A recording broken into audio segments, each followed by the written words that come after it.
Hello, and welcome to the G Woman Media Voices of Influence series, where we spotlight women whose voices, leadership, and impact are shaping the future. Today, we are joined by Dr. Pauline Crawford. She's an author, speaker, educator, and creator of the Gender Dynamics Intelligence, whose work is redefining how women and men lead together in authentic harmony. She's a visionary behind the Lighthouse Movement, guiding leaders to navigate complexity with clarity, coherence, and collaboration at a time when the world needs it most. Welcome, Pauline. Hi there, Frankie. This is so fantastic to be here. We just love that you are here with us today. What gap did you see in leadership and collaboration, Pauline, that made you realize that you needed a new conversation around gender dynamics? Well, because I've always been fascinated by people, and I grew up in a family of boys and girls, and I went to an all-girls school. And I was really fascinated by my girlfriends who only had girls around them, and I had boys around them. I didn't see the difference. And as I grew up, really into university and then first job, I recognized that in the 70s, 60s and 70s especially, there was a lot of harmony and conversations and boys and girls and love and intimacy and all those things. And I just started looking around and thought, there's something dynamic about relationships. It isn't just men and women. It's just the whole frisson of conversations that we can have. So I came about this idea of gender dynamics and intelligence, that we need to be intelligent about how we develop our relationships. So that's really where it was about. I just love people and I love conversations, and I really dislike it when they go wrong. I don't like it when people are miserable because somebody else has said something they don't understand. So Right. it's in a world where we're a bit contested about, men are ruling the world, are women, all this stuff. I see it as a pathway through to magical conversations that light the world up. Love that. Was there somebody who helped shape your perspective on leadership and harmony? And what did they teach you about working across differences, if they did at all? Did you have a mentor? Well, I think I love the fact that there are differences. And again, you see, if we look at leadership, everybody is a leader. We lead our life. So you've got leadership as a title, a role, say in business, in the corporate world or in entrepreneur world, but you also lead your life. So I love the idea of leaders leading others to lead. And therefore, when you look at, are we doing it by being bossy and controlling, or are we doing it in harmony? I think that harmony is a much better energy for all those people involved. So leadership isn't a lonely pursuit. It's always with other people. In fact, you can't lead if nobody else is around to be with you. So for me, leadership, collaboration, harmony. And the issue about harmony is you need more than one voice to create harmony. This is My true. husband's a musician, and he always tells me that you can't have harmony unless you've got at least one other voice, if not 2, 3, 4, 5, 6. And so when you're leading, you need to think about who's around you, what's going on, how do we collaborate? And words are so important. We all see and hear and act on words in a different way. This is true. But you mentioned that everybody is a leader. So our leaders are leading leaders, but they need other people around them to lead. So we're leading the leaders. Do leaders get to be led? That's a I don't know. Pauline, well, again, it's shifting that emphasis on, well, go ahead. if you think about anything that we do, there's a compatibility. I love dancing. And so when you dance, if you dance in a partner dance or if you dance in a team, you're watching the other person, you're tuning into the other person. Are you leading or following? I think Right. that, again, as I said, words are so important when you come to having conversations. You can't do a partner dance without one person leading. Now, it might be two women dancing together or two men, as they did in Argentine tango. The flip can happen anytime in that dance. So it's a complementary nature of leading and following, harmony and collaboration. And when decisions need to be made and some direction, then maybe that one person or even a group lead the way. Right So on. we need leading and following. We need collaboration, harmony. That, to me, there's no separation. Okay. When we're At in a any flow. point, somebody can take control and be the leader, is what you're saying. Well, it is important, and it's a very important point, because I think sometimes we can go round and round in conversations and they don't go anywhere, and you need that leadership. I often say to my groups, if there's a fire, you need somebody to lead you out of there. If you happen to be a very strong, directive, action-focused person, you're probably the one who's going to lead us out. In that situation, I'm going to follow that leader. Other times, I might want a leader to embrace me. I want the leader to embrace the whole team and recognize that we're all sitting around the table, we're all different. So differences are magical, not a problem. Okay. Through your work with gender dynamics intelligence and your magical conversations, what shifts for leaders in organizations that you serve? Well, the shift is to recognize that if they're going to shine a brighter light on whatever is going on, and that could be productivity in a business, or it could be going on holiday with a family, that we need to focus on what we want to do and where we want to go. So where we shine a light is very important. That's where the lighthouse comes together with the magical conversation, because you could have a magical conversation forever and not get anywhere. So if we want to make some direction with a light, the good thing about the metaphor of a lighthouse is it doesn't move. It's the strength of that leadership that understands collaboration, understands, even like with productivity, you can't beat people into submission to behave better and produce more, I believe. I know some people might do it that way. But actually, if you add in enthusiasm and energy and understanding and empathy and energy, then people are going to do far more for you. And so when I work in a corporate world or an entrepreneurial world, I'm looking at how do you experience life together? What is the magic? What's the conversation? Where's the light going? And to recognize that everybody is different. Everybody is unique. We've got a unique fingerprint.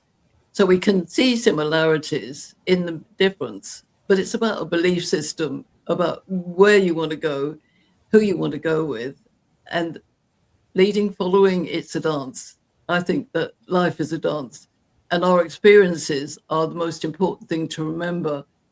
How do we learn from our experiences? When something goes wrong and it's not magical, the light doesn't go on, can you step back and say, what did I do in that situation? How did I come over? What was the gender dynamic going on? And then you can find a solution together. I was going to read that. Zenjen said, I love the idea that we're all leaders. We all lead in some way through words and actions. And I love what you said about working in harmony together, creating magical conversations. Thank you for that. Oh, and Deborah says, this is an important conversation. Yes, voices in harmony is powerful. Thank you for these comments. We appreciate it. Thank you for listening too. That's wonderful. Absolutely. Pauline, I'm going to talk to you about your superpower. You speak about coherence in times of division. What is a unique lens or your superpower that you bring to the table that allows you to create that alignment? Well, the superpower that I bring is what everybody has the ability to first understand themselves, which is a challenge. That's your life journey. But your superpower is understanding other people who are different. And I've spent a lifetime really observing people, connecting people, bringing people together. As it's my natural gift. When I was at school, everybody used to come to me for information. And it wasn't because I was the class gossipy or anything. I just seemed to know who was doing what. And I was almost like a walking calendar. But it was people trusted me with information. And so my superpower was really observing people that were different in my family, in my school peers. And then in business, I was very fortunate in the 70s to work in a very a very lively holiday company where there were boys and girls, equal number. And I learned so much about how we do things differently and we value our differences. So the superpower is not just understanding yourself, it's understanding when other people are different to you, because our lens on the world can sometimes think that we know everything. Well, we don't. We don't know somebody else's life. So listening and observing and sharing is the most important part of it. That doesn't mean to say I like everything that everybody says. It's about wanting that harmony and being okay to stand in your own truth. So for instance, if somebody in a circle is maybe their opinion is jarring with me, I'm not going to leap up and grab them by the throat or leave the room. I would say, that's an interesting perspective. Let's hear what everybody else has to say. And I'll take time to think about it and allow it to come in. Is what I call that flow. And that's what I seem to be able to do. So your superpower is really active listening. You're really good at active listening. It is active listening, but it's more than that. It's very much tuning in from a whole body sense. I mean, when you get that feeling somebody is maybe irritating you or annoying you, your first instinct is to go, get me out of here or go into battle. I don't do that. I think, okay, everybody has the right to mix into this magical conversation. So a very important point is that the magical conversation is in the space between us. So even here online, it's about the space between us. It's honoring the questions you're asking me, the comments, the people signing in and sending comments. It's about seeing that space where this conversation is bubbling. And that's why I think I've always been like that in the middle of my family and my tea parties in Britain when I was young. I was always listening and enacting. So it was like being and kind of hear the space in between the space. Yeah. And valuing that space, because conversation is not just communication. Communication could be transactional and just demanding something happen, but a conversation has to flow. So it's you and me and them and us. And in fact, you could have conversations with your pets, when you're out in the park, see how everything flows together. And so maybe it's active watching, active observation, and then allowing your value and your experience to come in as opposed to your judgment or opinion. So it's almost biological listening, like you're listening with your body and you're listening with your mind. Yes. And getting information all those different ways. Yes. And honoring that, when you step into a space of conversation, you don't have to be your title or your wealth or what you own. You just are there. You open your mouth, you speak, you listen with your ears, and you feel the energy. It's like that thing, you need to leave people feeling good about the fact that you've been there. Right. And the conversation in a magical way is about using our experience and imagination and knowing that it's an energy source. So you shouldn't really know what's going to come out of a conversation. If you already predicted the conversation, it's not really a conversation. I'm going to read this. Deborah says the magical conversation is the space between us. If only we as a global community could truly practice and learn this. Yeah. Well, that's a very interesting comment, because I think, one of my favorite keynotes is, if half the world is female, why do we still have wars? If half the world is female, why do we still have any violence or any congestion? And that's something that I believe women need to take ownership of, because we can step into that conversational space. And we won't always hear everything that we like. That's okay too, but stay in the space with love and respect and interest. Be interesting and be interested. I often say that to clients. You've got to have a two-way street in order to be part of something. What do you give in? What do you get back? It's the space of abundance as well. Now, you don't have to be in every space. If the space isn't working for you, then it's okay to say bye-bye. But don't do it in an abrupt or nasty way or bitchy way. Right. So, I don't. Pauline, let me ask you this. Why do you believe it's so important to amplify women's voices, especially right now?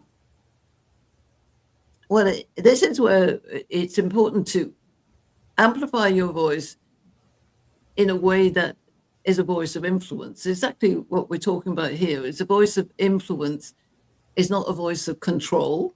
It's not a voice of demand. It's not a voice of greed or corruption. So it's a voice of influence. So when we influence, for me, I'm not a good cook, but if I was going to influence the meal I was making, I might put in the right spices.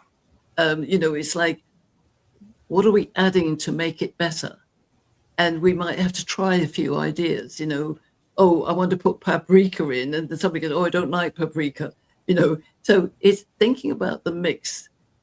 If we're going to plan a new future, which is my vision with the lighthouse, is our future won't always all look the same by all of us, but elements of it will come together, I believe, especially when women look at it, because we're nurturers and we want to create a healthy, prosperous, embracing, inclusive world.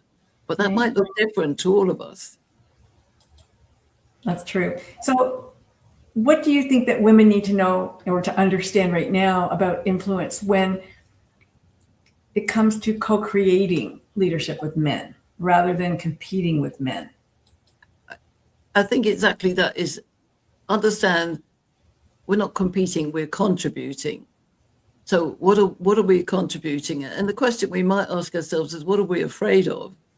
What are we afraid of when we come across a difference that is so different, we've never seen it before, or we don't understand it? So women are not men, men are not women. From a very trusted male that I'm working with, he said, women need to trust men without controlling them, and men need to trust women without understanding them. And I thought that was a very wise statement, because together we form the yin-yang complement. We create the whole. And it goes back to harmony. If you've got an orchestra playing music and you want the violins and the percussion and the drums and the brass, they're all going to add a different flavor in. And they can't all come in at once, otherwise you get a crash. But they come in when they're meant to come in to create the music that we want to have. As I say, we might all have a different view of the future, but that's what we need to share. So I want women to understand and to listen, bring their views, but understand the mix is going to be the magical mix that we don't know yet. Okay. You talk about a joint custody world where leadership is shared between men and women. So yes. What needs to fundamentally change for that to become reality? And what is currently getting in the way? I think that a very interesting question, Frankie, about what is getting in the way. I think that we're so used to what we have had.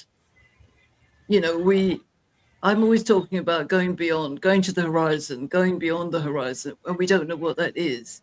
So we focus backwards on history without negating history, because history is important to learn from.